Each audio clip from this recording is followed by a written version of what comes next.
जय हिंद दोस्तों। हम जनवरी 2025 में घटित अंतर्राष्ट्रीय घटनाक्रम को देखेंगे। तो चलिए शुरू करते हैं। तो देखिए, पहली घटना क्या हुई कि पूर्वी लद्दाख में वास्तविक नियंत्रण रेखा मतलब एलएसी पर अप्रैल 2020 से पूर्व स्थिति के अनुसार दोनों ओर पेट्रोलिंग शुरू। तो आपको मालूम है कि जैसे ही लॉकडाउन लगा था तो अप्रैल 2021 में चाइना की तरफ से भारतीय क्षेत्रों का अतिक्रमण होने लगा था।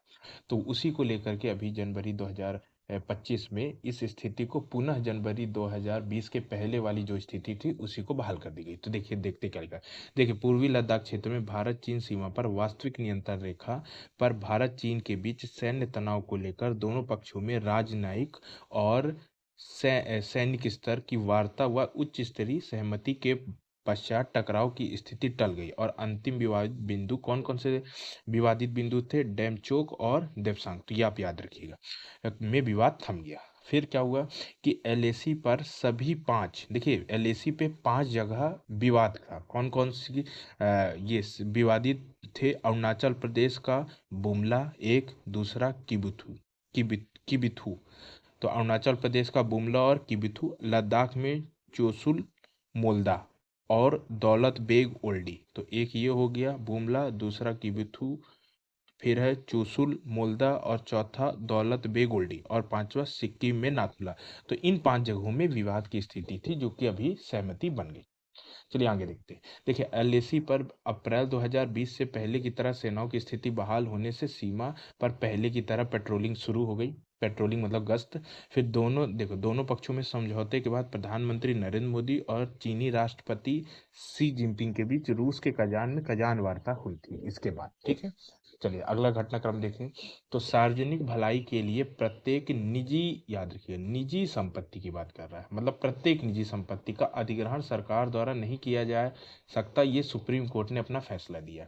तो एक्चुअली क्या था कि ये 39 बी है, संविधान का 39 बी, ये कहता है कि आप अगर सार्वजनिक हित के लिए निजी संपत्ति का अधिग्रहण कर सकते हैं। लेकिन और इसके लिए पहले कर्नाटक सरकार बनाम रंगनाथ रेड्डी का मामला 1977 में आया था, जिसमें जस्टिस कृष्ण अय्यर द्वारा अल्पमत में ही एक फैसला सुनाया गया, जिसमें कहा थे कि जनहित के बंटवारा करने के लिए संविधान के अनुच्छेद 39 बी के तहत राज्य को निजी संपत्ति स्वामित्व वाली सभी संपत्ति का अधिग्रहण करने का अधिकार है। लेकिन अभी सुप्रीम कोर्ट ने क्या फैसला दिया? सुप्रीम कोर्ट की 9 न्यायाधीश की बैठकों में फैसला हुआ 5 नवंबर 2024 में, और इसमें कहा गया कि किसी व्यक्ति के स्वामित्व वाले प्रत्येक, मतलब आप कर सकते हैं लेकिन सभी नहीं, प्रत्येक निजी संपत्ति का संपत्ति संसाधन को संविधान के अनुच्छेद 39 बी के तहत भौतिक संपत्ति नहीं माना जाएगा। ठीक है, तो ये था सुप्रीम कोर्ट का फैसला कि मतलब कि इसमें क्या है कि सार्वजनिक हित के तहत आप प्रत्येक निजी संपत्ति का अधिग्रहण सरकार नहीं कर सकती, कुछ का कर सकती है, फिर वो कोर्ट के द्वारा बताया गया। अगला घटनाक्रम है संविधान अंगीकार। आपको मालूम है कि 25 नवंबर 1949 को हमारा संविधान अंगीकृत हो गया और 26 जनवरी 1950 को पूरी तरह लागू हो गया था।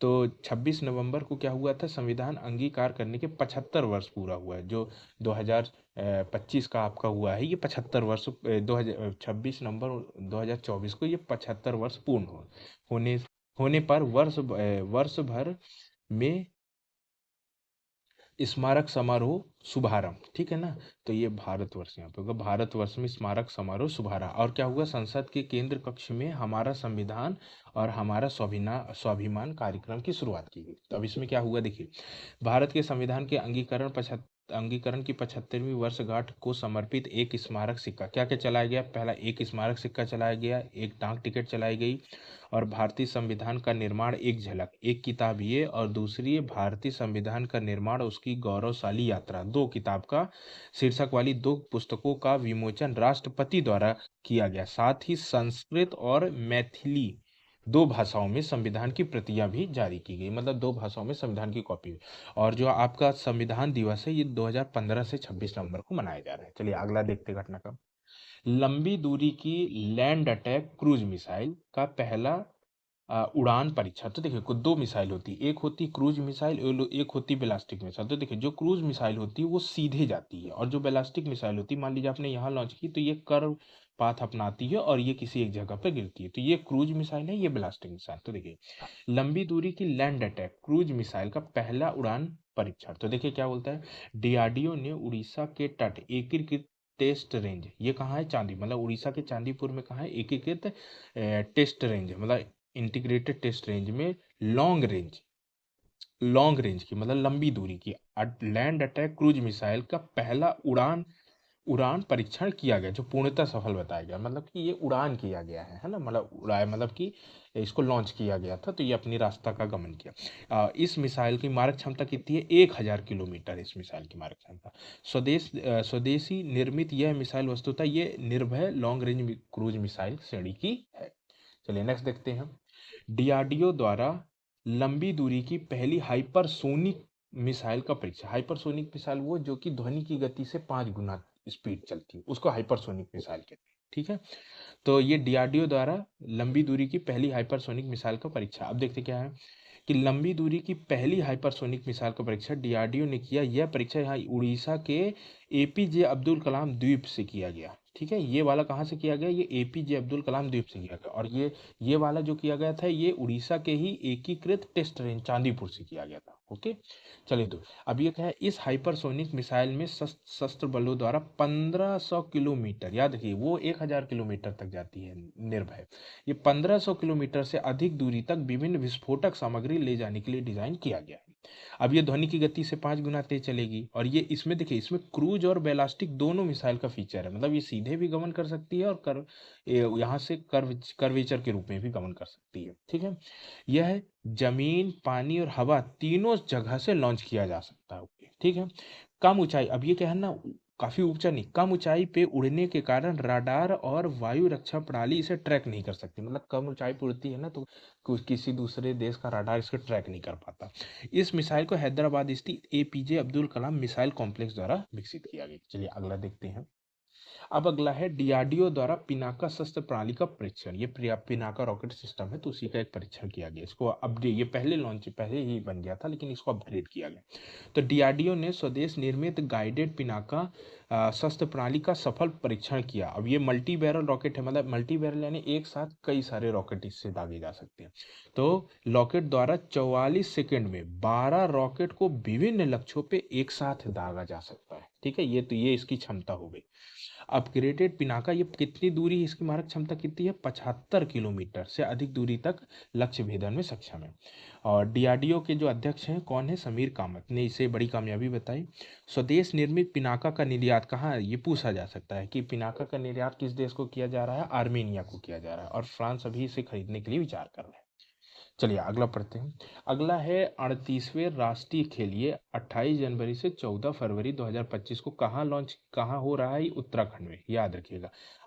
38वें राष्ट्रीय खेल कहाँ हो रहे हैं, उत्तराखंड में। तो 38वें राष्ट्रीय खेल का आयोजन उत्तराखंड में हो रहा है 28 जनवरी से 14 फरवरी 2025 के बीच। और इसका ये शुभंकर पूछा जा सकता है, ये उत्तराखंड का जो राज पक्षी है मुनाल, वो उसे इस शुभंकर बनाया गया है। तो सीधे बोलेगा कि 38वें राष्ट्रीय खेल का शुभंकर क्या है, तो आपको मुनाल बताना होगा। चलिए नेक्स्ट चलते हैं। अगला है क्यूएस एशिया रैंकिंग रिपोर्ट 2025 में सर्वाधिक विश्वविद्यालय भारत की है। मतलब क्या होता है कि ये क्यूएस एशिया रैंकिंग रिपोर्ट जारी होती है, उसमें जितने भी शैक्षणिक संस्थान है उसका क्रम बताया जाता है। और जारी कौन करता है, ये लंदन से जारी होती है। तो लंदन स्थित क्यूएस द्वारा एशिया के उच्च शैक्षिक संस्थानों की रैंकिंग जारी की गई। ठीक है, अब इसमें क्या हुआ, इसमें भारत के सर्वाधिक 162 संस्थान है। मतलब लंदन से जो आपकी क्यूएस एशिया रैंकिंग रिपोर्ट है, इसमें 162 संस्थान भारत के हैं। ठीक है, जबकि दूसरे स्थान पर चीन के 135 है, भारत के 162, चीन के 135, और तीसरे स्थान पर जापान 115 संस्थान सूची पे है। अब ये तो संस्थान है, लेकिन एशिया के विश्वविद्यालय में क्यूएस रैंकिंग में शीर्ष स्थान पर, मतलब 162 तो संस्थान पूरे लिस्ट पे है, लेकिन पहले उस लिस्ट पे पहले स्थान पर कौन है, तो पेकिंग यूनिवर्सिटी चाइना की, पहले स्थान पर पेकिंग यूनिवर्सिटी चाइना की, दूसरे स्थान पर यूनिवर्सिटी ऑफ हांगकांग, और ये भी चाइना का हो जाएगा और हांगकांग का ही हो जाएगा, और तीसरे स्थान पर आपका नेशनल यूनिवर्सिटी ऑफ सिंगापुर, तो ये सिंगापुर का हो जाएगा। चलिए अगला घटनाक्रम देखें। छत्तीसगढ़ स्थित गुरु घासीदास तमोर पिंगला टाइगर रिजर्व को देश का 56वां टाइगर रिजर्व घोषित किया गया।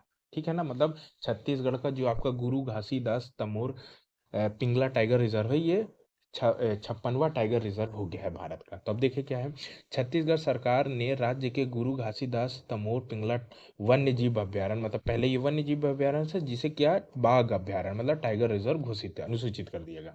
अब यह जो है ये आंध्र प्रदेश के Nagarjuna Sagar Shri slam tiger reserve और असम के मानस टाइगर रिजर्व के बाद देश का तीसरा सबसे बड़ा टाइगर रिजर्व, मतलब पहला सबसे बड़ा टाइगर रिजर्व आंध्र प्रदेश का Nagarjuna Sagar Shri slam tiger reserve, दूसरा असम का मानस टाइगर रिजर्व और तीसरा ये आपका है सबसे बड़ा गुरु घासीदास टाइगर रिजर्व। ओके, चलिए नेक्स्ट देखते हैं।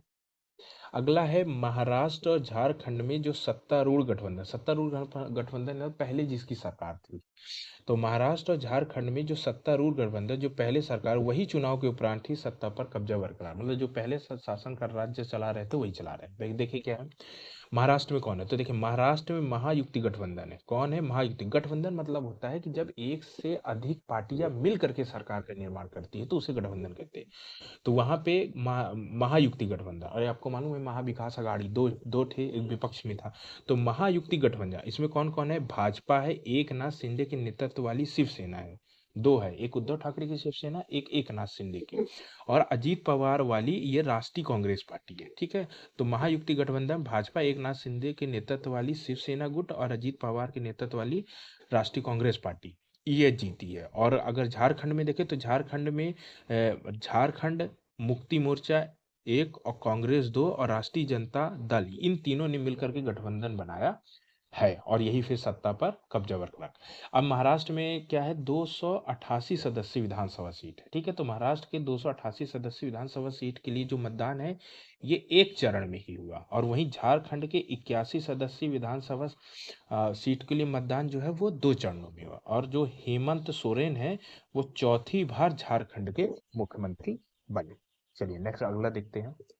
अगला है एलन मस्क की स्पेस एक्स कंपनी। आपको मालूम है कि एलन मस्क अमेरिका के एलन मस्क हैं जिनकी स्पेस एक्स कंपनी के फाल्कन 9 रॉकेट द्वारा इसरो के क्या संचार उपग्रह, कौन क्या नाम है उसका, GSAT-N2 का सफल प्रक्षेपण, मतलब कि संचार उपग्रह GSAT-N2 को हम एलन मस्क की जो कंपनी है स्पेस एक्स उसके फाल्कन 9 रॉकेट से भेजे हैं। अब देख लेते क्या है कि इसरो व अमेरिकी निजी अंतरिक्ष कंपनी स्पेस एक्स के बीच वाणिज्यिक सहयोग, ठीक है, मतलब कॉमर्शियलाइज यूज के लिए शुरुआत हुई, जिसके साथ हमने अपना संचार उपग्रह मतलब कम्युनिकेशन सैटेलाइट, क्या नाम है इसका, GSAT-N2 या जिसे GSAT-20 भी बोलते हैं, का प्रक्षेपण किया गया। अब यह प्रक्षेपण कहाँ से किया गया है, तो यह अमेरिका के फ्लोरिडा स्थित केप केनावेरल सेंटर से हुआ है।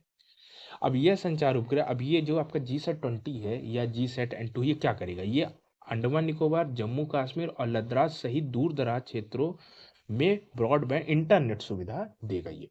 अब इसरो ने स्वयं के रॉकेट, अब क्या है ना, इसरो के पास भी अपना रॉकेट है, तो भाई ये दूसरों स्पेस एक्स से फाल्कन 9 रॉकेट का क्यों प्रयोग किया, तो भाई जो इसरो के पास रॉकेट है वो अधिकतम 4 टन मतलब 4000 किलोग्राम ही वजन ऊपर ले जा सैटेलाइट लॉन्च कर सकता है, लेकिन जो आपका GSAT-20 है ये 4 मतलब 4.7 टन मतलब 4700 किलोग्राम का है, इसलिए हमें फिर फाल्कन 9 रॉकेट से भेजना पड़ा। अब यह पहला अवसर था जब इसरो ने अपनी किसी उपग्रह प्रक्षेपण के लिए अमेरिका की निजी स्पेस कंपनी, मतलब पहले हम दूसरे सरकारी कंपनी से भेजते थे, पहले हम यूरोप की सहायता से भेजते थे, लेकिन अमेरिका की स्पेस जो कंपनी उससे पहली बार ऐसा भेजा। अब देखिए इससे पूर्व बोल भी रहा है, इससे पूर्व जो भारी उपग्रह है ना जो हम अपने 4 टन से अधिक वाले हैं उसे हम यूरोप की एरियन स्पेस कंपनी के पर निर्भर थे, उसके द्वारा भेजा जाए। अब ये जो एरियन स्पेस है ये अपना एरियन रॉकेट के द्वारा ये कहाँ से प्रक्षेपण करता था, ये फिंच गुयेना के कोरू स्थित प्रक्षेपण केंद्र से हमारा जो सैटेलाइट होता था उसे लॉन्च किया जाता था। चलिए नेक्स्ट देखते हैं। अगला है कि भारत का 55वां अंतर्राष्ट्रीय फिल्म महोत्सव ये गोवा में संपन्न हुआ। तो चलिए इसी के साथ ही दोस्तों हमारा जो राष्ट्रीय घटनाक्रम के जो भी इम्पोर्टेंट घटना हुए हैं उसको हमने इसमें देख लिया। मैं आगे वाले अगले आपको वीडियो में मैं अंतर्राष्ट्रीय घटनाक्रम आपको जो भी जनवरी महीने में घटित हुए मैं उसको बता दूंगा। अगर आपको वीडियो पसंद आए तो वीडियो को लाइक कीजिए और चैनल को सब्सक्राइब कीजिए। जय हिंद। जय हिंद दोस्तों, आज हम अंतर्राष्ट्रीय घटनाक्रम को देखेंगे। तो चलिए, जो आज हमारी पहली खबर है अंतर्राष्ट्रीय घटनाक्रम की, वो है अमेरिका में राष्ट्रपति पद पर डोनाल्ड ट्रंप की वापसी। तो देखिए, आपको मालूम है कि अभी अभी हाल ही में अमेरिका में राष्ट्रपति पद के लिए चुनाव हुआ है। तो देखिए, 2017 से 2021 के दौरान अमेरिका के राष्ट्रपति पद पर रहे रिपब्लिकन पार्टी के डोनाल्ड ट्रंप, मतलब डोनाल्ड ट्रंप का कार्यकाल क्या था 2017 से 2021 तक। उसके बाद फिर आपके डेमोक्रेट पार्टी के जो बाइडेन आ गए थे। अब इसके बाद फिर चुनाव हुआ तो कौन, फिर डोनाल्ड ट्रंप आ गए। तो एक बार पुनः राष्ट्रपति के पद के रूप में कार्यभार 2025 जनवरी में जो बाइडेन की जगह संभाल लेंगे। ठीक है। अब फिर संयुक्त राज्य अमेरिका में राष्ट्रपति पद के लिए जो निर्वाचन मंडल का चयन है, उसके लिए मतदान कब हुआ था, 5 नवंबर 2024 में हुआ था।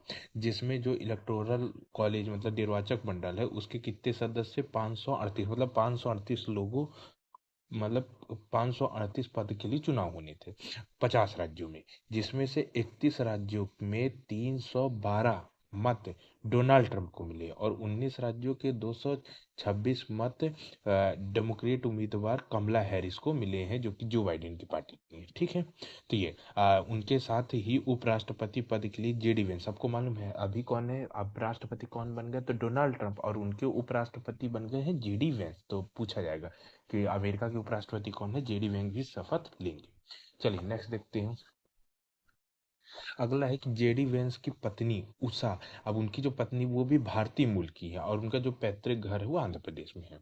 अब 78 वर्षीय डोनाल्ड ट्रंप अमेरिका के इतिहास में सबसे अधिक उम्र में निर्वाचित होने वाले राष्ट्रपति है। मतलब कि अमेरिका के सबसे उम्र दराज राष्ट्रपति कौन बन गए हैं, तो डोनाल्ड ट्रंप। चलिए अगली न्यूज देखें। प्रधानमंत्री श्री नरेंद्र मोदी की नाइजीरिया, ब्राजील व गुयाना की यात्रा, मतलब 3 देश की, क्या, नाइजीरिया, ब्राजील और गुयाना की यात्रा। से देखिए, अपने देश की उच्च स्तरीय शिष्टमंडल मंडल के साथ प्रधानमंत्री नरेंद्र मोदी ने नाइजीरिया, ब्राजील और गुयाना 3 देशों की यात्रा की। अब देखिए, नाइजीरिया में 2 दिन प्रवास के पश्चात, मतलब पहले नाइजीरिया गए, उसके पश्चात वे ब्राजील के रियो डी जेनेरो, आपको मालूम है कि रियो डी जेनेरो में जी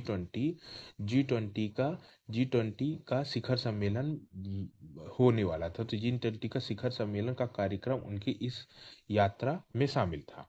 मतलब पहले नाइजीरिया जाएंगे, फिर उसके बाद ब्राजील जाएंगे, ब्राजील में जी 20 के शिखर सम्मेलन को अटेंड करेंगे। उसके बाद फिर कैरिबियाई देश गुआना में कैरिबियाई देशों के साथ आपके यहाँ ना भारत और कैरिबियाई देशों का भी शिखर सम्मेलन होता है। तो वो दूसरी शिखर बैठक थी उसमें, जिसको हम लोग बोलते हैं भारत कैरिकॉम में भागीदारी करना शामिल था। ओके।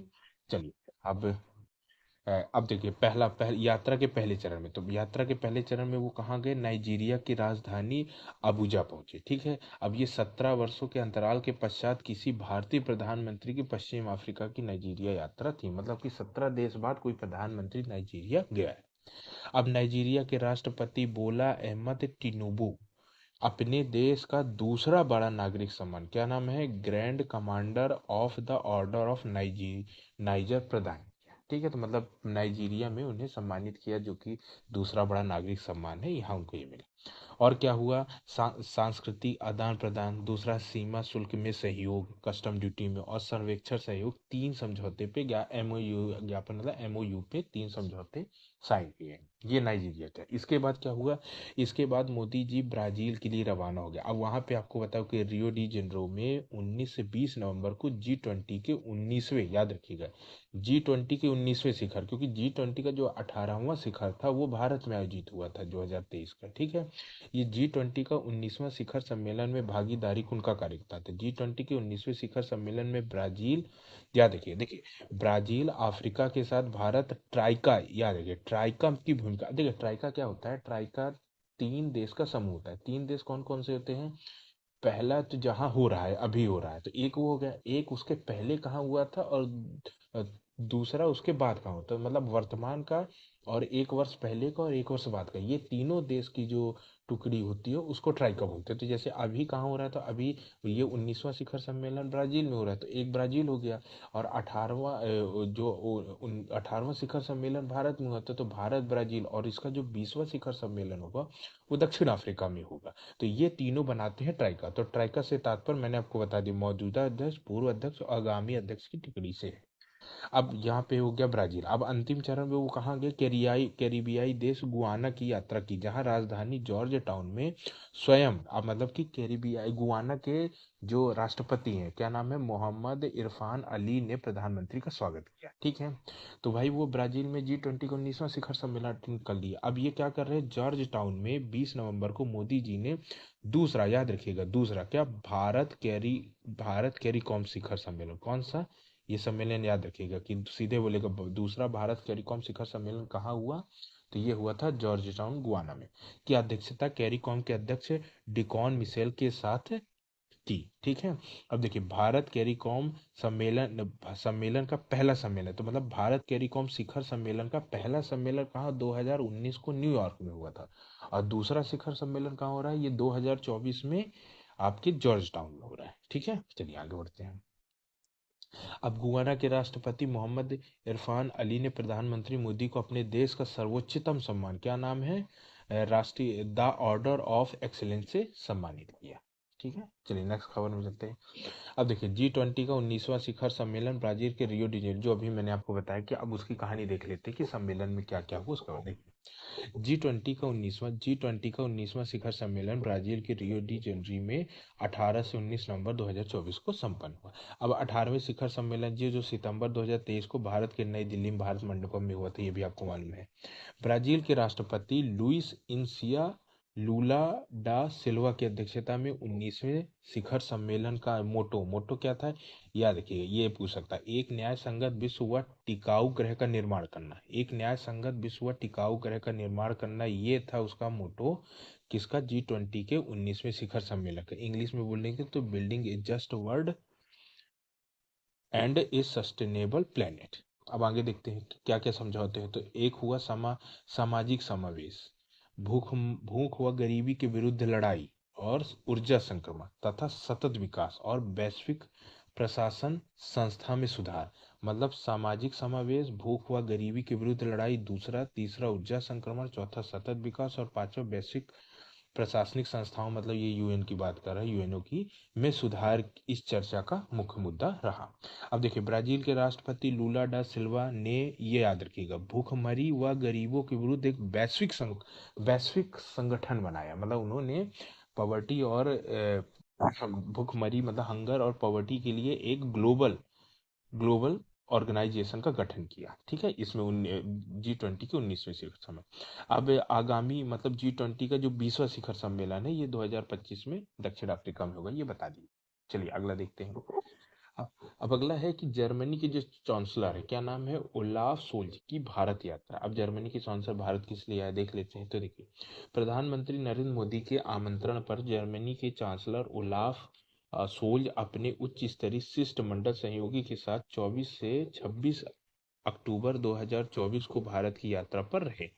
उनकी इस यात्रा का उद्देश्य क्या है, भारत और जर्मनी के अंतर सरकारी परामर्श, किसके अंतर, इंटर गवर्नमेंटल, जब दो सरकारें एक दूसरे के लाभ के लिए जब सम्मेलन करती हैं तो उसको अंतर सरकारी सम्मेलन, कि ये 7वां कौन सा सम्मेलन है, मतलब भारत जर्मनी या अंतर सरकारी परामर्श का ये 7वां शिखर सम्मेलन की बैठक, तथा एक काम हो गया, एक हो गया, दो मतलब भारत ये आए थे दो काम के लिए। पहला काम था भारत जर्मनी अंतर सरकारी परामर्श के 7वें शिखर सम्मेलन की बैठक करना, और दूसरा था जर्मनी बिजनेस के 18वें एशियाई प्रशांत सम्मेलन में भाग लेना। ठीक है, अब देखिए जर्मनी बिजनेस के 18वें एशियाई प्रशांत सम्मेलन 2024 में मोदी जी ने जर्मनी की कंपनी को भारत में निवेश करने के लिए आमंत्रित किया। ठीक है, मतलब इसमें जो जर्मनी बिजनेस सम्मेलन में क्या होता है कि जो जर्मनी के बिजनेसमैन आते हैं भारत, और इन्हें हम अपने यहाँ निवेश के लिए प्रोत्साहित करते हैं। ठीक है,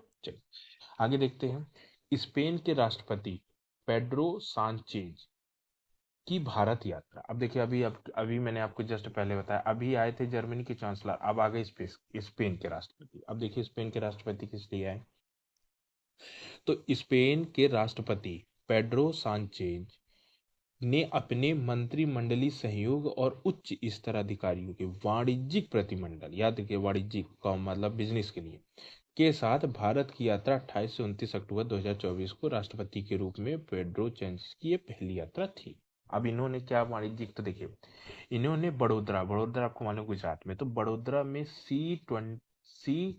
C-295 सैन्य परिवहन विमान, ये याद रखिएगा, ये एक हवाई जहाज है जो कि सैन्य मतलब आपका मिलिट्री एयरक्राफ्ट है। ये सी नाम है इसका, C-295 मतलब C-295, ठीक है, के निर्माण के लिए भारत में, मतलब क्या है कि देखिए क्या है कि आपका स्पेन की एक कंपनी है जिसका नाम है एयरबस, वो C-295 नामक सैन्य जहाज का निर्माण करती है।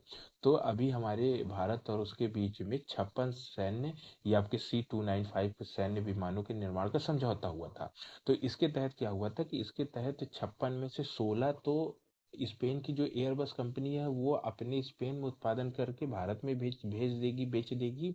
और जो 56 में 16 हो गए, 40 जो शेष बचेंगे उसका उत्पादन वो भारत में करेगी।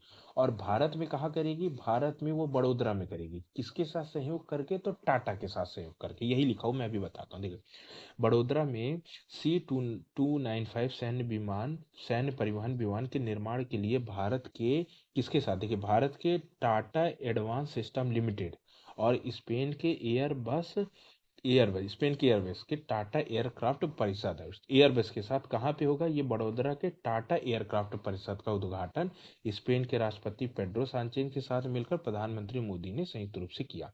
अब देखिए सैन्य परिवहन विमान के देश के उत्पादन में ये पहली परियोजना है, ठीक है, मतलब सैन्य विमान का जो उत्पादन हमारे देश में हो रहा है ये स्पेन की पहली परियोजना। इस परियोजना के तहत 56 विमानों की आपूर्ति की जाएगी, जिसमें से 16 विमानों की आपूर्ति एयरबस द्वारा स्पेन से की जानी और 40 विमान को बड़ोदरा स्थित इस संयंत्र जो क्या नाम है टाटा एयरक्राफ्ट परिषद द्वारा बनाया जाएगा। ओके, चलिए नेक्स्ट। अब है अगला राष्ट्रमंडल राष्ट्रों का के प्रमुखों का, ये एक ठो होता है राष्ट्रमंडल राष्ट्रों के प्रमुखों का सम्मेलन। तो उसका जो 27वां सम्मेलन था वो समूआ में, समूआ एक देश है, ठीक है, ये प्रशांत महासागर में पड़ता है तो एक छोटा सा देश है। तो राष्ट्रमंडल राष्ट्रों के प्रमुखों का 27वां शिखर सम्मेलन ये समूह में संपन्न हुआ। देख लेते हैं इसके बारे में। तो देखिए राष्ट्रमंडल देशों के शासन प्रमुखों का 27वां शिखर सम्मेलन, ये आपको याद रखना है, समूह में 26 से 27 अक्टूबर 2024 को संपन्न। अब इसकी अध्यक्षता किसने की? तो इसकी अध्यक्षता राष्ट्रमंडल के नए प्रमुख के रूप में किंग चार्ल्स थर्ड ने किया। अब आपको मालूम है कि देखिए राष्ट्रमंडल का जो प्रमुख होता है, प्रमुख सम्मेलन इसको जो जब भी बोलते हैं, तो इसका जो सम्मेलन होता है ये आपके उन देशों से मिलके बना होता है जो कभी न कभी ब्रिटेन का गुलाम रहा हो। मतलब कि ये राष्ट्रमंडल राष्ट्रों का जो सम्मेलन होता है ये उन देशों का होता है जो कभी न कभी ब्रिटेन का गुलाम रहा हो, ठीक है, जैसे भारत हो गया, ठीक है, और बहुत सारे देश, इसमें आपको बताऊंगा टोटल 56 ऐसे देश हैं, ठीक है। तो ये 56 देश मिलकर के एक सम्मेलन करते हैं। तो इस सम्मेलन का अध्यक्षता आपको मालूम है कि पहले जो ब्रिटेन की रानी थी उसका नाम था जो क्वीन एलिजाबेथ सेकंड। अब उनकी आपको मालूम है कि फिर वो डेथ हो गई, मृत्यु हो गई। तो अभी जो राजा हैं वो हैं आपके किंग चार्ल्स थर्ड है, तो उन्हीं ने ही इसकी अध्यक्षता की। चलिए आगे देखते हैं। ये अभी पहली बार था जब राष्ट्रमंडल राष्ट्रों के प्रमुखों की मीटिंग कहाँ पे हुई है? प्रशांत महासागर क्षेत्र के एक छोटे से देश, द्वीपीय देश है जिसका नाम है समूआ में हुई है। इसका अब ये 27वां शिखर सम्मेलन था। इसका 26वां शिखर सम्मेलन कहाँ हुआ था? जून 2022 को रवांडा में हुआ था, ठीक है। अब जो 27वां वाला है समूह की राजधानी आपिया में 27वां शिखर सम्मेलन संपन्न। अब इसकी थीम, इसका मोटो क्या है? One resilient common future transforming our commonwealth, ठीक है। अब आगे देखते हैं क्या हुआ इसमें। जलवायु परिवर्तन का, हाँ अब आपको मालूम है जलवायु परिवर्तन हो रहा है, तो इसका जो मुख्य मुद्दा था वो था कि जलवायु परिवर्तन का छोटे देश पर प्रभाव और उसकी चर्चा करना। कि मतलब कि जलवायु परिवर्तन हो रहा है, आपको मालूम जलवायु परिवर्तन से जो वैश्विक तापमान है, ग्लोबल टेम्परेचर वो बढ़ रहा है। जब ग्लोबल टेम्परेचर बढ़ रहा है तो जो द्वीपों का बर्फ है वो पिघल रही है। बर्फ पिघलने से जो महासागर है ना उसका लेवल बढ़ता है। और जब उसका लेवल बढ़ रहा है तो सबसे ज्यादा समस्या भारत जैसे देशों को नहीं है, सबसे ज्यादा समस्या उन देशों को है जो जो कि बहुत छोटे हैं, द्वीप में है, आइसलैंड के रूप में है। क्योंकि जब लेवल बढ़ेगा तो सबसे पहले वही डूबेंगे, ये समूह देश देश ही डूबेंगे, ठीक है ना। तो इसी में बात करने के लिए, जलवायु परिवर्तन की चर्चा करने के लिए यही आपका राष्ट्रमंडल राष्ट्रों के प्रमुखों का 27वां सम्मेलन बुलाया गया। तो चलिए आगे देखते हैं। राष्ट्रमंडल के 56 सदस्य देशों में से अधिकांश देशों के शासन प्रमुख 2 दिन चले इस सम्मेलन में उपस्थित है, किंतु किंतु याद रखिएगा, ब्रिक्स के 16वां शिखर सम्मेलन के साथ, मतलब कि जब ये राष्ट्र प्रमुखों का सम्मेलन चल रहा था राष्ट्रमंडल देशों का, उसी समय ब्रिक्स का भी सम्मेलन था, ब्रिक्स का 16वां सम्मेलन, और उस सम्मेलन का तारीख टकराव थी, एक ही समय था, जिस कारण प्रधानमंत्री नरेंद्र मोदी और दक्षिण अफ्रीका के राष्ट्रपति साइरिल रामाफोसा राष्ट्रमंडल समूहों के राष्ट्रमंडल देशों के समूह में उपस्थित नहीं रहे। इन दोनों नेताओं ने ब्रिक्स को अधिक महत्व देते हुए 24 अक्टूबर को रूस के कजान में 16वें ब्रिक्स सम्मेलन में उपस्थिति दर्ज की। मतलब कि जब राष्ट्रमंडल का सम्मेलन चल रहा था उसी समय ब्रिक्स का 16वां सम्मेलन था। तो मोदी जी और अफ्रीका के जो राष्ट्रपति है साइरिल रामाफोसा, वो वहां नहीं गए, क्योंकि अफ्रीका भी ब्रिटेन का गुलाम था, तो वो भी नहीं गए, वहां नहीं गए, जाना चाहिए था। तो उन्होंने कहाँ गए, तो वो ब्रिक्स के 16वां शिखर सम्मेलन अटेंड करने के लिए वो रूस के कजान में गए, रूस का कजान शहर है, वहां पे गए। ठीक है। अब देखिए, राष्ट्रमंडल के समूह शिखर सम्मेलन में भारतीय शिष्टमंडल का नेतृत्व किसने किया। अब देखिए, अब मोदी जी तो चले गए ब्रिक्स के 16वें शिखर सम्मेलन में, तो अब भाई किसी न किसी को राष्ट्रमंडल देशों के शिखर सम्मेलन में जाना था। तो कौन गया, हमारे देश के जो संसदीय मामले के मंत्री हैं किरण रिजिजू, वो मतलब कि फिर ये राष्ट्रमंडल राष्ट्रों के प्रमुखों के सम्मेलन में सम्मिलित होने किरण रिजिजू जी गए। अब ये 27वां शिखर सम्मेलन था। तो राष्ट्रमंडल का आगामी कौन सा 28वां शिखर सम्मेलन, ये एंटीगुआ और बरमूडा की राजधानी सेंट जॉर्ज जॉन्स में होगा। चलिए अगली न्यूज देखते हैं।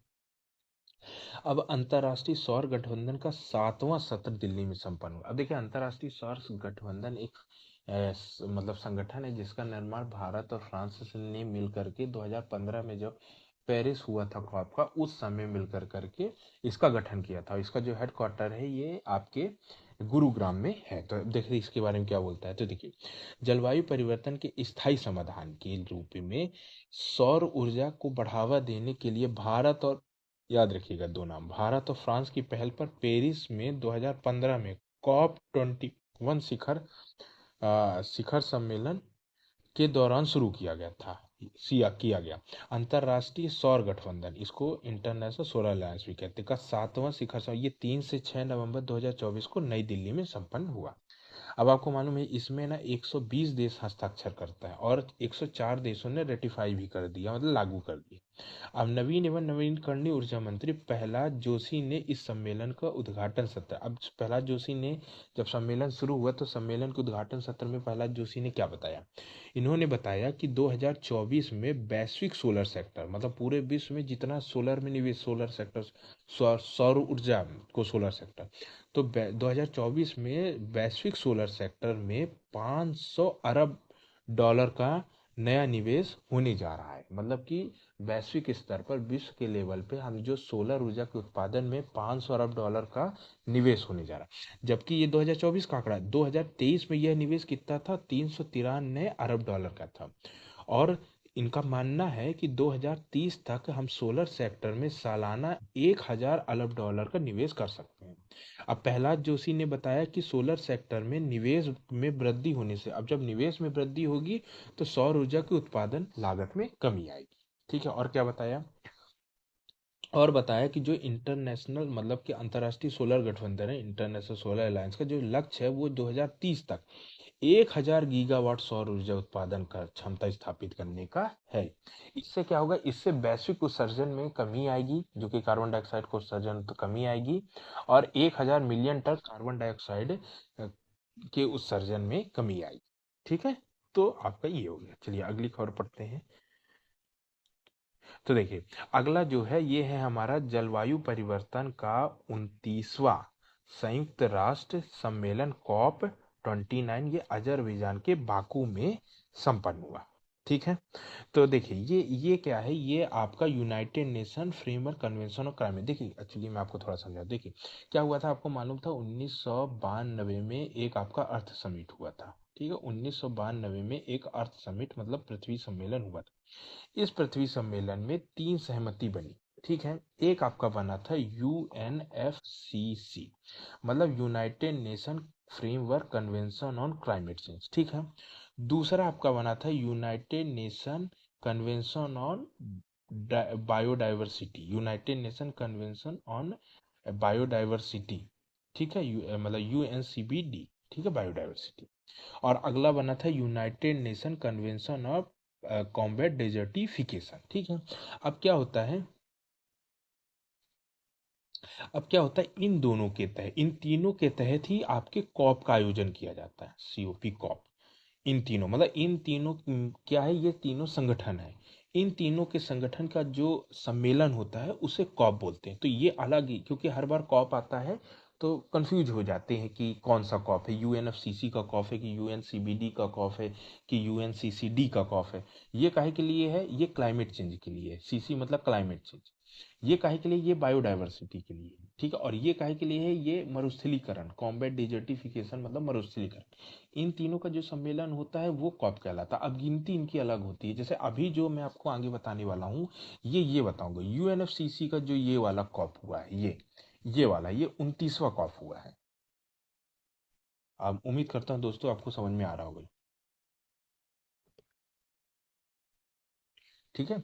तो चलिए, जलवायु परिवर्तन का जो 29वां सम्मेलन है, ये संयुक्त राष्ट्र सम्मेलन, ये अजरबैजान के बाकू में संपन्न हुआ, ठीक है। तो देखिए, जलवायु परिवर्तन के दुष्प्रभाव से निपटने के लिए ये लिखे, United nation framework convention on climate change, United nation ये वाला UNFCCC का, ठीक है, शामिल हुआ। लगभग 200 देशों का 19वां शिखर सम्मेलन COP29 11 से 22 नवंबर 2024 में अजरबैजान के बाकू में संपन्न हुआ। अब आगे देखिए, सम्मेलन में 19 सदस्य मतलब ये जो आपका COP29 है UNFCCC का, उसमें भारत से शामिल होने के लिए 19 सदस्यीय एक प्रतिनिधि मंडल गया। किसके नेतृत्व में, केंद्रीय पर्यावरण एवं वन वाणिज्य मंत्री कीर्ति वर्धन सिंह के नेतृत्व में, मतलब कि इसमें सम्मेलन में पार्टिसिपेट करने आपके पर्यावरण मंत्री कीर्तिवर्धन सिंह गए। इस सम्मेलन का मुख्य मुद्दा क्या था, जलवायु वित्त लक्ष्य। जलवायु वित्त मतलब कि देखिए, एक्चुअली ये क्या हुआ है इसमें कि क्या था, आपको मालूम था कि जो औद्योगिकरण है ये बहुत पहले इटली और यूरोप में शुरू हो गया था। तो उन्होंने भाई अपने देश के विकास के लिए खूब उत्पादन किया, खूब ऊर्जा का उत्पादन, खूब कोयला जलाया, खूब पर्यावरण को नुकसान पहुंचाया, ठीक है। अब वो तो डेवलप हो गया, उनकी तो GDP बहुत अच्छी हो गई, बहुत इंफ्रास्ट्रक्चर बहुत अच्छा हो गया, बहुत अमीर देश हो गए, विकसित हो गए। अब क्या हुआ कि बाद में जैसे भारत जैसे और अफ्रीका जैसे देश फिर बाद में धीरे धीरे अपने, तो इन्होंने इतना ज्यादा आपका प्रदूषण कर दिया, पॉल्यूशन कर दिया है कि इसके कारण अब क्या, जलवायु मौसम बहुत प्रदर्शित है, तो ग्लोबल टेम्परेचर बढ़ रहा है। तो अब ये लोग कहते हैं कि आप मत कीजिए, क्योंकि ग्लोबल टेम्परेचर, तो आप क्यों उस समय कर लिए थे। तो हम लोग जो आपके विकासशील और जो अल्प विकसित और गरीब देश है, तो उनका कहना यह है कि आपने जो उस पहले आपने प्रदूषण किया है, पॉल्यूशन किया है, हम ना करें, इसके लिए आप हमें पैसे दीजिए और साथ में अपनी टेक्नोलॉजी दीजिए, ताकि हम अपना डेवलपमेंट कर सके, हम भी विकसित राष्ट्र बन सके जैसे आप हैं। तो इसी के बात को लेकर के हर बार सम्मेलन होता है और पैसे निर्धारित किए जाते हैं कि कितना विकसित देश अल्प विकसित और गरीब देशों को पैसा दिया जाएगा। तो ये उसी के लिए सम्मेलन हुआ है, ठीक है। तो देखिए, इसमें क्या बोल रहा है कि इस सम्मेलन का मुख्य मुद्दा ये है, जलवायु वित्त लक्ष्य, इसको जो पैसा विकसित राष्ट्र द्वारा विकासशील या गरीब राष्ट्र, अल्प विकसित राष्ट्रों को जो पैसा दिया जाता है उसको हम लोग जलवायु वित्त लक्ष्य बोलते हैं, ठीक है। पर सहमति बनाने का था, ये मुद्दा था। अब देखिए, जलवायु परिवर्तन से बचने के लिए विकसित राष्ट्र द्वारा अल्प विकसित या छोटे द्वीप या गरीब देशों को $100 प्रति वर्ष देने का लक्ष्य 2009 में निर्धारित, मतलब कि 2009 में ये बोला गया था कि जो विकसित राष्ट्र है वो अल्प विकसित गरीब राष्ट्रों को $100 अरब प्रति वर्ष देंगे, हर वर्ष, ठीक है।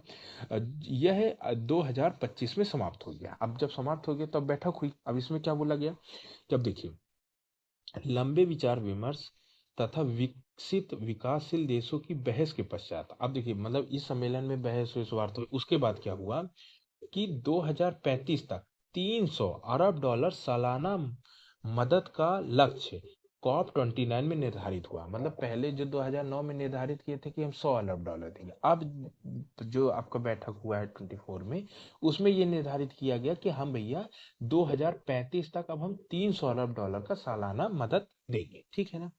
ये COP29 के अध्यक्ष क्या नाम था, मुख्तार बाब एब ने कहा कि वर्तमान, अब देखिए जो 9000 में सम्मेलन हुआ था उसमें ये माना गया था कि जितना भी ग्लोबल टेम्परेचर जो बढ़ रहा है, ये जो आज बढ़ रहा है, ये हम कहा गया था कि आज बहुत तेजी से बढ़ रहा है, तो ये कहा गया था कि जो आपका जैसे औद्योगिकरण हुआ, आपको मालूम है कि इटली जैसे देश यूरोप में 1600 में ही औद्योगिकरण हुआ, तो औद्योगिकरण के पूर्व समय जितना टेम्परेचर था उससे हम आज लेवल में सिर्फ 1.5 डिग्री टेम्परेचर ही बढ़ाने तक उसको सीमित करेंगे, उससे ज्यादा नहीं बढ़ाने देंगे, क्योंकि अगर उससे ज्यादा बढ़ेगा तो फिर जो आपके छोटे द्वीपी देश हैं वो जलमग्न हो जाएंगे, डूब जाएंगे। तो ये निर्धारण किया गया था पहले, ठीक है ना, कि पूर्व औद्योगिक चरण से 1.5 डिग्री तक का आपको टेम्परेचर, यही बोल रहा है कि जो अध्यक्ष है मुख्तार मुख्तार बाबेब ने कहा कि वर्तमान नीति, अब जो वर्तमान की नीति है वो ये कहती है कि 3 डिग्री सेल्सियस तक तापमान वृद्धि हो जाएगी।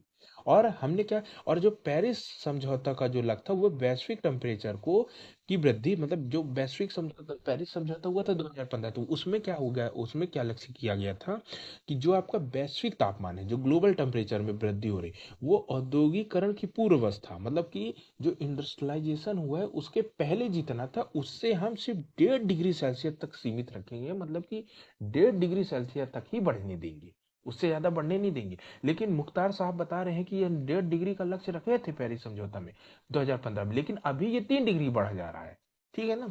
तो चलिए आगे देखते हैं। 12 दिन की चर्चा प्रतिवेदन बहस के बाद अमीर देशों ने जहां, देखिए बात हुई है 300 2035 तक $300 अरब देने की, अब अमीर देश कहां तक माने हैं कि हम $250 अरब प्रति वर्ष देने की सहमति बनी अमीर देशों की, ठीक है।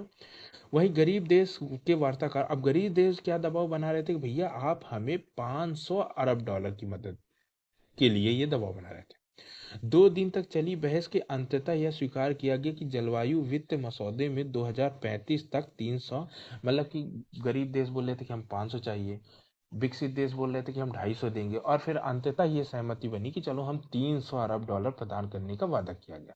अब यह राशि देगा कौन, यह राशि अमीर विकसित देश देंगे, विकसित अमीर देश जैसे Australia, America, Britain, Japan, Norway, Canada, New Zealand, Switzerland, यूरोपीय संघ, ये मतलब पूरा यूरोप, पूरा आपका नॉर्थ अमेरिका और जितने विकसित राष्ट्र वो आ जाते हैं, ठीक है। अब देखिए $300 अरब की जलवायु वित्त राशि को भारत ने स्वीकार नहीं किया, भारत कहा कि भाई ये बहुत कम है, ये सब बहाने हैं, नहीं हो पाएगा इतने, ठीक है। और अब आगे क्या बोला कि संयुक्त राष्ट्र जलवायु परिवर्तन का जो आगामी 30वां, ये आपका 29 COP29 था, तो जो अगला आपका COP30 होगा वो आपका 2025 में ये बेलन ब्राजील में होगा। चलिए अब आगे आगे देखते हैं। बस दोस्तों इसी के साथ ही हमारा इंटरनेशनल, मतलब अंतर्राष्ट्रीय घटनाक्रम वाला टॉपिक कंप्लीट होता है। तो अगर आपको पसंद है तो वीडियो को लाइक करिए और चैनल को सब्सक्राइब करिए। जय हिंद दोस्तों। जय हिंद दोस्तों, आज हम आर्थिक न्यूज, आर्थिक परिदृश्य को देखेंगे, तो चलिए देखते हैं।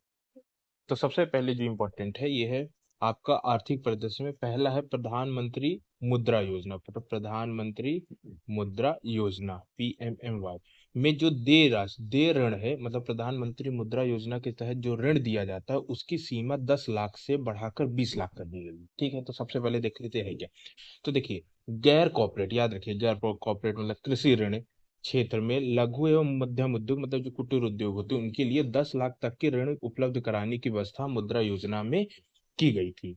अब ये मुद्रा योजना की शुरुआत कब, 8 अप्रैल 2015 में मुद्रा योजना की शुरुआत की गई थी। अब इसके तहत 3 श्रेणी में मुद्रा ऋण प्रदान किए जाते हैं। अब कौन कौन सी, पहली श्रेणी है वो है शिशु श्रेणी, मतलब शिशु ऋण, ये 50,000 तक का, मतलब अगर आपको 50,000 तक का ऋण चाहिए तो शिशु श्रेणी में आ गया। फिर दूसरा है किशोर ऋण, किशोर ऋण ये इसकी श्रेणी 50,000 से 5 लाख तक की है। फिर तीसरी है आपकी तरुण ऋण, तरुण ऋण की जो श्रेणी है वो है आपकी 5 लाख से 10 लाख तक के ऋण प्रदान। अब क्या है, एक चौथी श्रेणी बना दी गई है जिसका नाम रख दिया गया है तरुण प्लस श्रेणी।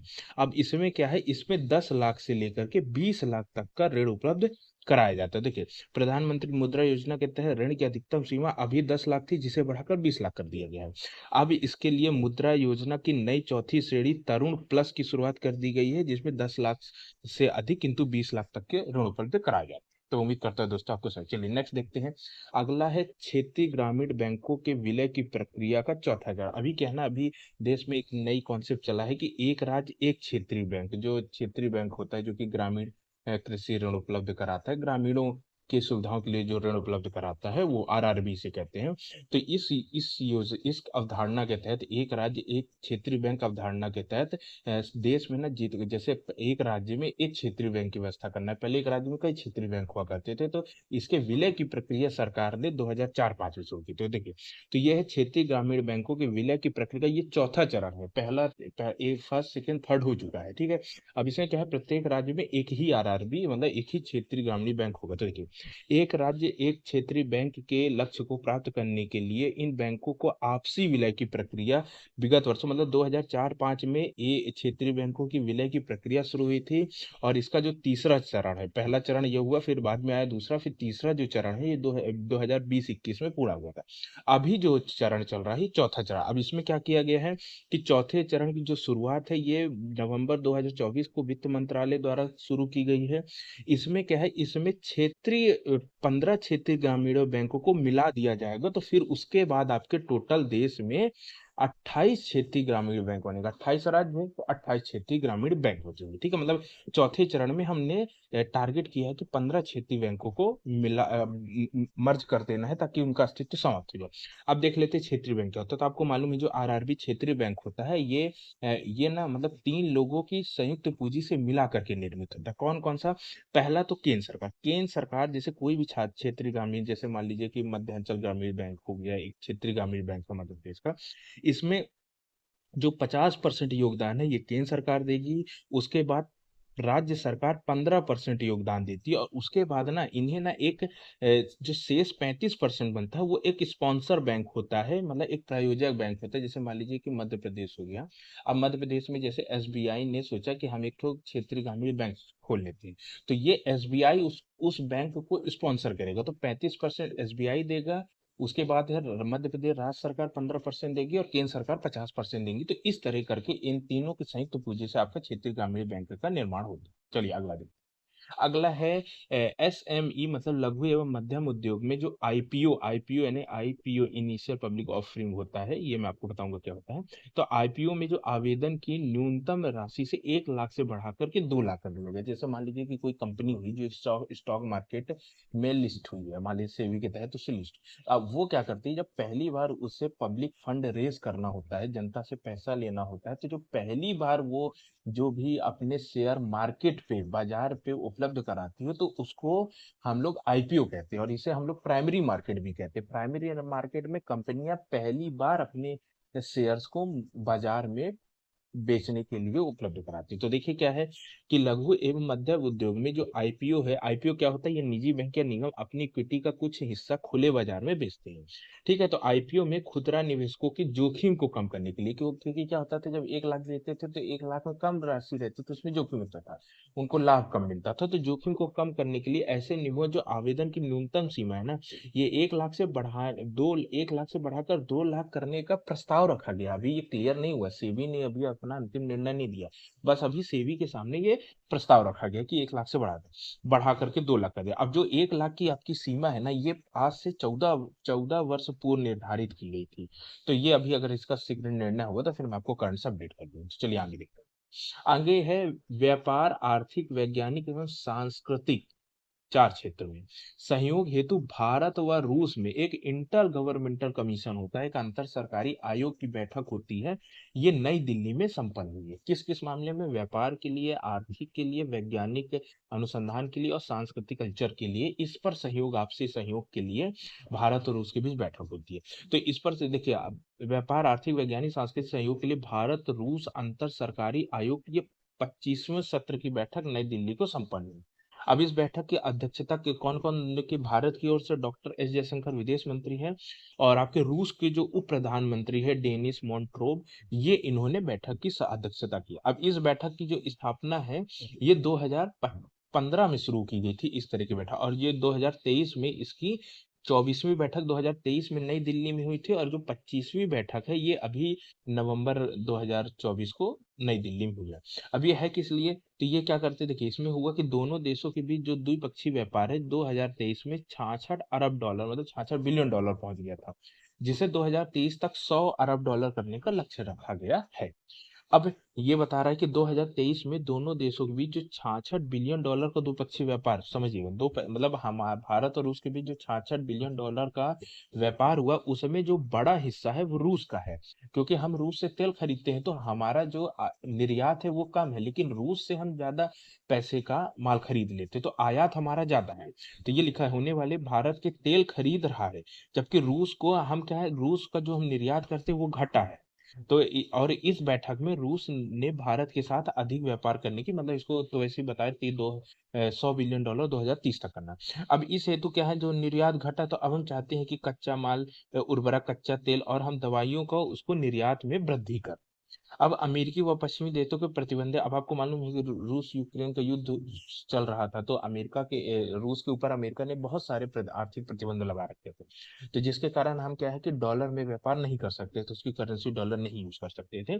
तो बिना डॉलर के भुगतान की व्यवस्था हमने कर ली थी, और 90% जो व्यापार होता था हमारे और भारत और रूस के बीच वो दूसरी करेंसी में होता था, रुपया या रूबल इस तरह में। अगला देखते हैं, अगला है कि भारत का जो 43वां अंतर्राष्ट्रीय व्यापार मेला है वो नई दिल्ली में संपन्न हुआ। अब ये करता कौन है, ये इंडिया ट्रेड प्रमोशन ऑर्गेनाइजेशन के तत्वाधान में ये के भारत का 43वां अंतर्राष्ट्रीय व्यापार मेला ये नवंबर 2024 को नई दिल्ली के प्रगति मैदान स्थित भारत मंडपम पे संपन्न किया जाए, G20 की सम्मेलन हुई थी वहीं पे। अब भारत के विभिन्न, अब क्या है ना, इसमें विभिन्न राज्य, केंद्र शासित प्रदेश और केंद्र सरकार के विभिन्न विभागों ने अपने अपने स्टॉल लगाए थे इस मेले, और इस मेले की जो थीम है ये याद रखिएगा दोस्तों, इस मेले की थीम है भारत एट द रेट 2047, ये विकसित भारत को प्रदर्शित करता है, तो ये थीम इसकी इंपॉर्टेंट। चलिए नेक्स्ट देखते हैं। नेक्स्ट है कि प्राकृतिक खेती को बढ़ावा देने के लिए एक राष्ट्रीय प्राकृतिक खेती मिशन लॉन्च किया गया है। अब आपको मालूम है प्राकृतिक खेती यानी जिसमें उर्वरकों का प्रयोग ना किया जाए, रासायनिक कीटनाशकों का प्रयोग, इसमें जैविक उर्वरक, जैविक कीटनाशकों का उपयोग करना है, इसको ये बढ़ावा दे। तो उर्वरक खेती को बढ़ावा देने के लिए राष्ट्रीय प्राकृतिक खेती मिशन, तो क्या देखिए, सभी सुरक्षित एवं पौष्टिक भोजन, मतलब पौष्टिक भोजन, सुरक्षित भी और पौष्टिक भी भोजन उपलब्ध कराने के लिए प्राकृतिक खेती को बढ़ावा देने के उद्देश्य से राष्ट्रीय प्राकृतिक खेती मिशन को प्रधानमंत्री नरेंद्र मोदी की अध्यक्षता में नवंबर 2024 में मंजूरी दे दी गई। ठीक है। अब इसके तहत क्या है, प्राकृतिक खेती को अपनाने के लिए किसानों को मदद दी जाएगी, मतलब कि जैविक खाद वगैरह उपलब्ध कराया जाए। अब सरकार का मानना है कि इससे क्या होगा, अब जब ये मिशन लॉन्च कर दिया गया तो जो सरकार जो रासायनिक उर्वरक और खाद खरीदती उर्वरक और कीटनाशक जो खरीदती है वो उसे बहुत महंगा पड़ता है। तो अगर हम प्राकृतिक खेती को उपलब्ध कराएंगे तो किसानों को सस्ता ये उर्वरक मिल जाएगा, तो जिससे क्या होगी, जो उनकी उत्पादन लागत है ना वो कम हो जाएगी, और साथ में क्या होगा कि जो हम जैविक खेती है, जैसे जो किसान खेती करते हैं तो रासायनिक उर्वरक और कीटनाशक यूज करने से उनकी जो भूमि है उसकी उर्वरकता कम हो जाती है, तो इससे क्या होगा, अगर हम प्राकृतिक रसायन यूज करेंगे तो मिट्टी की सेहत सुधरेगी, उर्वरकता बढ़ेगी और साथ में जैव विविधता को भी बढ़ावा मिलेगा। चलिए नेक्स्ट देखते हैं दोस्तों। अगला है 2023-24 में देश देश में दुग्ध उत्पादन, सॉरी, देश का पशुधन उत्पादन वृद्धि, जो कि आपका एक मतलब क्या है, पशुपालन और डेयरी मंत्रालय ने एक रिपोर्ट जारी की है जिसमें बताया कि पशुधन से संबंधित उसने कई सारे आंकड़े प्रस्तुत किए। तो अब देखिए, केंद्र सरकार ने पशुपालन एवं डेयरी विभाग के जो एक वार्षिक प्रकाशन होता है जिसका नाम है बुनियादी पशुपालन सांख्यिकी, ठीक है ना, मतलब बेसिक जो आपका लाइव स्टॉक होता है उसका जो स्टेटिक्स है वो प्रस्तुत किया। उससे पता चलता है कि 2023-24 में देश में दूध, अंडा, मांस और इनके उत्पादन में वृद्धि हुई है। ओके। तथा दूध उत्पादन के मामले में भारत विश्व के पहले नंबर पे और अंडा उत्पादन के मामले में दूसरे नंबर पे आ गया है। मतलब विश्व में सबसे ज्यादा दूध का उत्पादन भारत पे होता है और विश्व में दूसरे नंबर पर अंडा का उत्पादन भारत पे होता है। अब हम देख लेते हैं कि भारत में जो उत्पादन होता है उसमें कौन कौन से राज्य का स्थान है। तो पहले नंबर पे उत्तर प्रदेश, मतलब भारत में अगर सबसे ज्यादा दुग्ध उत्पादन होता है तो पहले पे उत्तर प्रदेश, दूसरे पे राजस्थान और तीसरे पे मध्य प्रदेश है। ये दूध का आंकड़ा था। और अगर अंडा उत्पादन की बात करें तो पहले पे आंध्र प्रदेश, दूसरे पे तमिलनाडु और थर्ड पे आपके तेलंगाना। तो ये साउथ वाले राष्ट्र जो है, साउथ वाले राज्य जो है वो अंडा उत्पादन पे अग्रणी है। और अगर मांस उत्पादन की बात करें तो इसमें पहले नंबर पे पश्चिम बंगाल, दूसरे पे उत्तर प्रदेश और तीसरे पे महाराष्ट्र है। तो दोस्तों इसी के साथ ही आपका ये जो आर्थिक परिदृश्य वाला टॉपिक था ये कंप्लीट होता है।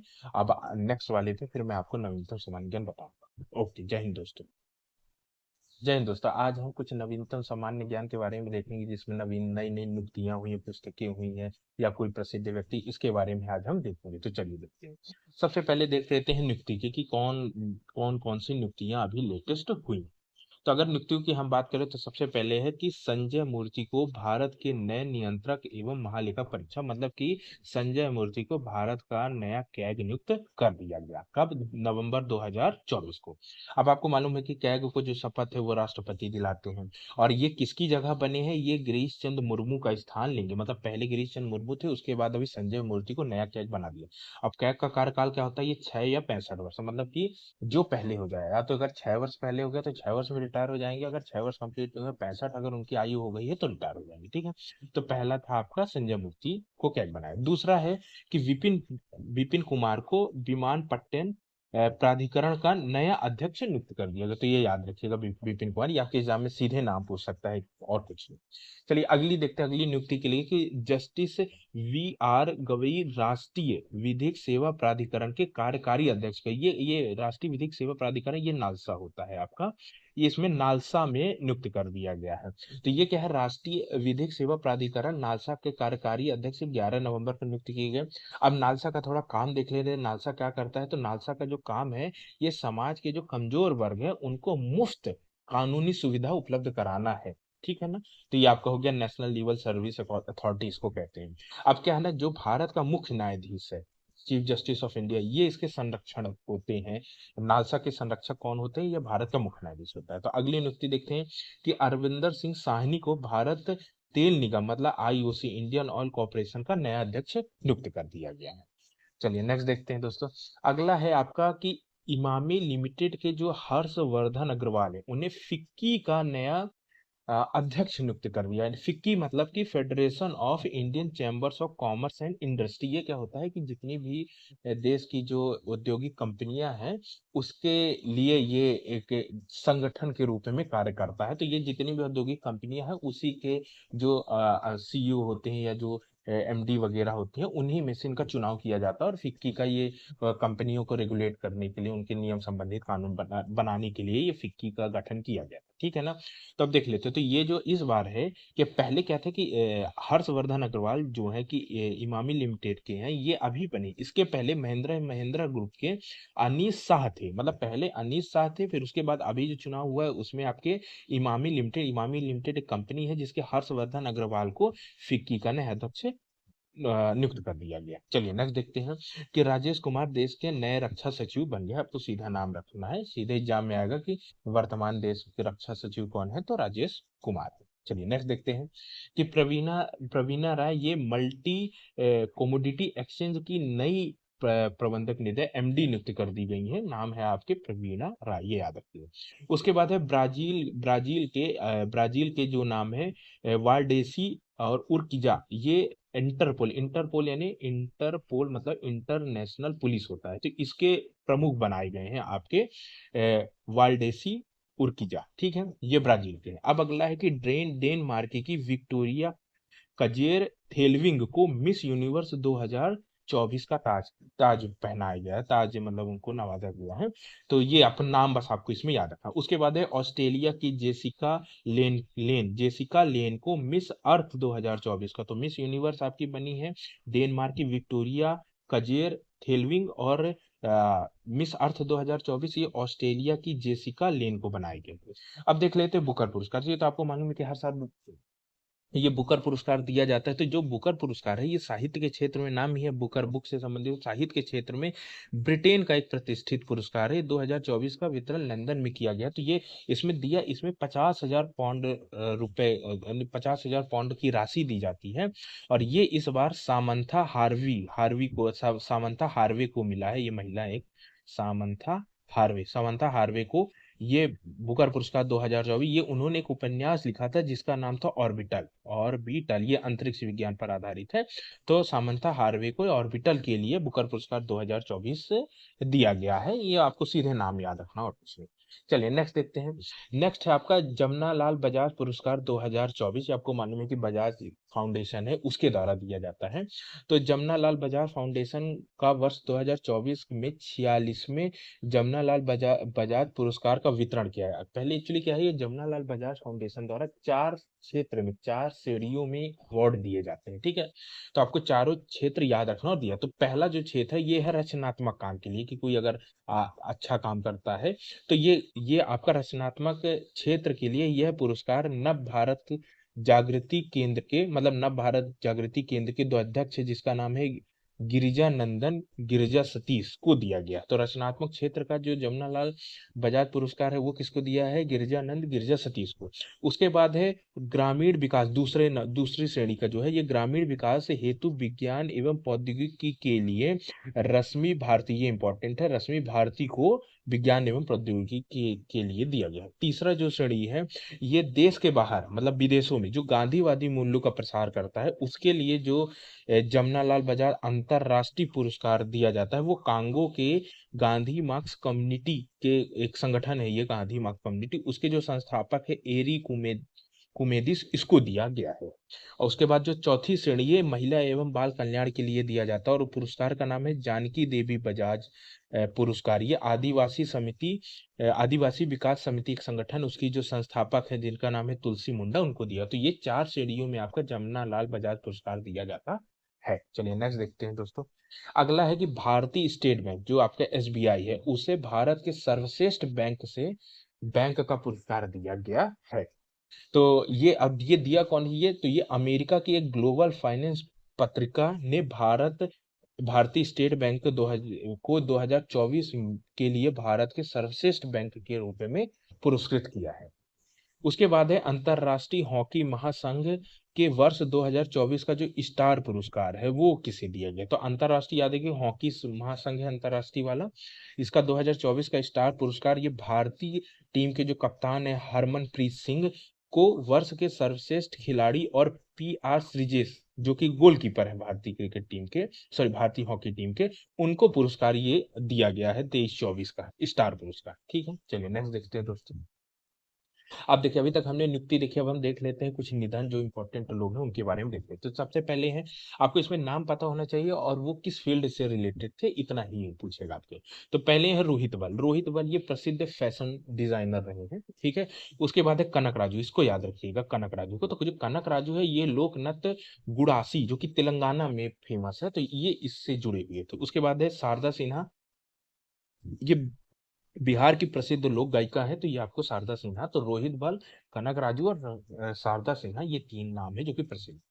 उसके बाद है पुस्तक वाला देख ले। तो अभी मैंने आपको जो बताया बुकर पुरस्कार 2024, ये आपको सामंथा, नाम थोड़ा टाइपिंग मिस्टेक है, ये सामंथा हार्वे को दिया गया ऑर्बिटल के लिए। उसके बाद है आपका रतन टाटा ए लाइफ, ये इस पुस्तक का के लेखक है थॉमस मैथ्यू, ये इंपॉर्टेंट है दोस्तों, इसको याद रखिएगा, ये भी इंपॉर्टेंट है। ठीक है, और उसके बाद है 2024 the election that surprised India, इसकी इस पुस्तक के लेखक हैं, ये है राजदीप सरदेसाई। ठीक है, और है एन आई, ये है जेफरी आर्चर। तो ये 4 जो पुस्तकें हैं ऑर्बिटल, रतन टाटा ए लाइफ और 2024 the election that surprised India और एन आई, इसके आपको नाम और इसके लेखक के नाम पता होने चाहिए, आप एग्जाम में पूछ। चलिए नेक्स्ट देखते हैं दोस्तों। फिर कुछ विविध मिसलेनियस है उसको देख लेते हैं। तो पहला है आपको मालूम है इसमें एक्सरसाइज वगैरह, जैसे पहला है भारत सिंगापुर के बीच द्विपक्षीय समुद्री अभ्यास जिसका नाम है सिम्बैक्स। तो सी से आ जाता है सिंगापुर और आई जैसे सिम है ना, तो ई सिम्बैक्स, तो सी से सिंगापुर, आई से इंडिया। तो सिम्बैक्स का ये विशाखापट्टनम में किया गया है। तो ये याद रखें, आपको क्वेश्चन पूछेगा सिम्बैक्स किसके किसके बीच द्विपक्षीय सैन्य अभ्यास है, तो भारत और सिंगापुर के बीच एक क्वेश्चन ये, और दूसरा ये बन सकता है कहाँ हुआ था, तो आपको विशाखापट्टनम आंध्र प्रदेश में हुआ है, ये आपको याद रखना चाहिए। ठीक है, और ये एक्सरसाइज कब से शुरू की गई है? ये 1994 में शुरू की गई थी एक्सरसाइज, और पहले इसका नाम था लॉयन किंग। तो ये इंपॉर्टेंट है दोस्तों, इसको याद रखिएगा। तो पहले इसका नाम लॉयन किंग था, फिर बाद में इसका नाम बदल करके हमने सिम्बेक्स कर दिया। तो पहला आपका एक्सरसाइज ये होगा। दूसरी एक्सरसाइज है भारत और वियतनाम के बीच, और उसका नाम है, जैसे इसका नाम सिम्बेक्स है तो इसका नाम बिम्बेक्स, ठीक है। तो ये बिम्बेक्स 2024 का, ये अंबाला में हुआ था, ठीक है। तो तीसरा जो है ये है तीनों सेना, जो भारत की तीनों सेना है उनके बीच में जो अभ्यास, उसका नाम है पूर्वी प्रहार। ये आपका मतलब कि भारत की थल सेना और वायु सेना और जल सेना के बीच में जो सैन्य अभ्यास हुआ है उसका नाम है पूर्वी प्रहार। तो ये आपको याद है। उसके बाद है सी विजिल 2024। ये नौसेना के तट रक्षक अभ्यास है, नौसेना करती है। उसके बाद अगला कि भारतीय सेना और अमेरिका सैन्य रक्षा बल के बीच में, मतलब भारत और अमेरिका के बीच में एक संयुक्त अभ्यास हुआ है जिसका नाम है वज्र प्रहार। बता आपके एग्जाम में इतना ही पूछेगा कि वज्र प्रहार किन दो देशों के बीच सैन्य अभ्यास किया जाता है, तो आपको याद रखिएगा भारत और अमेरिका के बीच। ओके। उसके बाद अगला है भारत और इंडोनेशिया के बीच में जो सैन्य अभ्यास होता है उसका नाम है गरुण।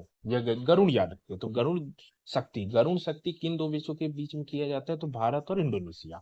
उसके बाद एक जो अगला है ये है आपका भारत और ओमान। भारत और ओमान के बीच में जो नौसैनिक अभ्यास है उसका नाम है नसीम अल बहार। इतना याद रखिएगा कि गोवा में ये हुआ। कहाँ है? गोवा में। तो भारत और ओमान के बीच में नसीम अल बहार, भारत और इंडोनेशिया के बीच में गरुण शक्ति, भारत और अमेरिका के बीच में वज्र प्रहार। और सी विजिल जो है ये नौसेना का तट रक्षा अभ्यास था।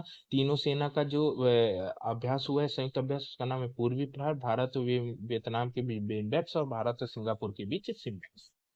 चलिए दोस्तों, इसी के साथ ही हमारा जो नवीनतम सामान्य ज्ञान वाला टॉपिक था वो कंप्लीट हो जाता है। अगर आप वीडियो को लाइक कीजिए और चैनल को सब्सक्राइब कीजिए। जय हिंद।